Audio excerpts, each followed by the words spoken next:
नमस्कार, आप देख रहे हैं डेली 24 भारत और मैं हूं आपके साथ रोहित कुमार। जम्मू कश्मीर की 90 विधानसभा सीटों पर वोटों की गिनती जारी है। अब तक के रुझानों में नेशनल कॉन्फ्रेंस और कांग्रेस गठबंधन ने बहुमत का आंकड़ा छू लिया है। ये गठबंधन अभी 50 सीटों पर आगे चल रही है, तो वहीं बीजेपी 26 सीटों पर बढ़त बनाए हुए है। महबूबा मुफ्ती की पीडीपी 5 सीटों पर आगे चल रही है। निर्दलीय और छोटी पार्टियां 9 सीटों पर बढ़त बनाए हुए हैं। अब तक के रुझानों में बीजेपी को जम्मू में ही बढ़त मिलती दिख रही है।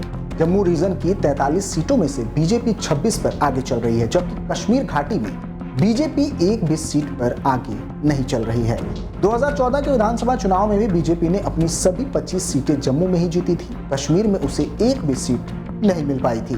जम्मू कश्मीर में अपना पहला मुख्यमंत्री बनाने के लिए बीजेपी को अकेले जम्मू में ही कम से कम 30 से 35 सीटें जीतना जरूरी था, जबकि घाटी में भी उसे अच्छा प्रदर्शन करना था। हालांकि ऐसा होता दिख नहीं रहा है।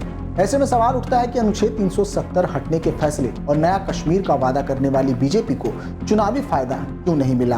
अगस्त 2019 में केंद्र सरकार ने अनुच्छेद 370 को निरस्त कर दिया था और जम्मू कश्मीर का न सिर्फ विशेष राज्य का दर्जा खत्म किया, बल्कि इसे केंद्र शासित प्रदेश भी घोषित कर दिया था। ये सब करने के बाद जम्मू कश्मीर में कई महीनों तक कई प्रतिबंध लागू रहे। जब स्थिति थोड़ी सामान्य होने लगी तो मोदी सरकार ने विकास, नौकरियां और सुरक्षा के नाम पर नया कश्मीर का वादा किया। हालांकि अनुच्छेद 370 हटने से लोगों को जो नुकसान हुआ उसकी भरपाई करने की कोशिशें बहुत कम हुई। दूसरी ओर फारूक अब्दुल्ला की नेशनल कॉन्फ्रेंस और महबूबा मुफ्ती की पीडीपी ने 370 को कश्मीरी अस्मिता से जोड़ दिया। इस कदम को कश्मीर विरोध बताया गया। ऐसा माना जाता है कि अब भी सिर्फ कश्मीर ही नहीं बल्कि जम्मू भी एक बड़ी आबादी 370 हटने के खिलाफ थी। बीजेपी के नया कश्मीर में सुरक्षा पर ज्यादा जोर दिया गया। सरकार ने आतंकवाद, अलगाववाद और पत्थरबाजी के खिलाफ जो कार्रवाई की उसका लोगों ने स्वागत किया। लेकिन दूसरी ओर ऐसा भी महसूस किया गया कि अभिव्यक्ति की आजादी को दबाया जा रहा है। ये आम धारणा बनाई गई कि असहमति को दबाने के लिए डराया जा रहा है। इस कारण कश्मीर घाटी में बीजेपी वैसा उभर कर नहीं आ पाई जैसा उसे उम्मीद थी। कश्मीर को केंद्र शासित प्रदेश बनाने के बाद बीजेपी ने नाराजगी को खत्म करने के लिए नौकरियों का वादा किया।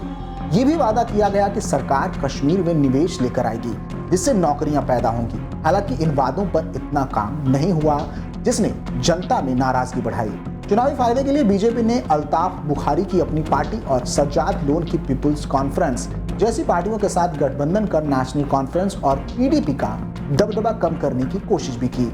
हालांकि इन पार्टियों के साथ गठबंधन बीजेपी के लिए बहुत ज्यादा फायदेमंद साबित नहीं रहा।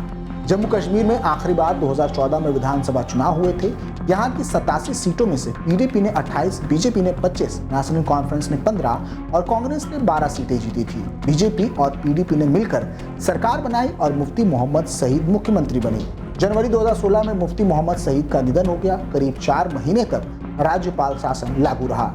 बाद में उनकी बेटी महबूबा मुफ्ती को मुख्यमंत्री बनाया गया। लेकिन ये गठबंधन ज्यादा दिनों तक नहीं चल पाया। 19 जून 2018 को बीजेपी ने पीडीपी से गठबंधन तोड़ लिया। राज्य में राज्यपाल शासन लागू कर दिया गया। अभी वहां राष्ट्रपति शासन लागू है और इसी दौरान जम्मू कश्मीर में चुनाव भी करवाए गए। चुनाव में नतीजे साफ तौर पर दिख रहे हैं और नेशनल कॉन्फ्रेंस और कांग्रेस की सरकार बनती हुई नजर आ रही है। इस खास रिपोर्ट पर फिलहाल के लिए इतना ही। आप देखते रहिए डेली 24 भारत। नमस्कार।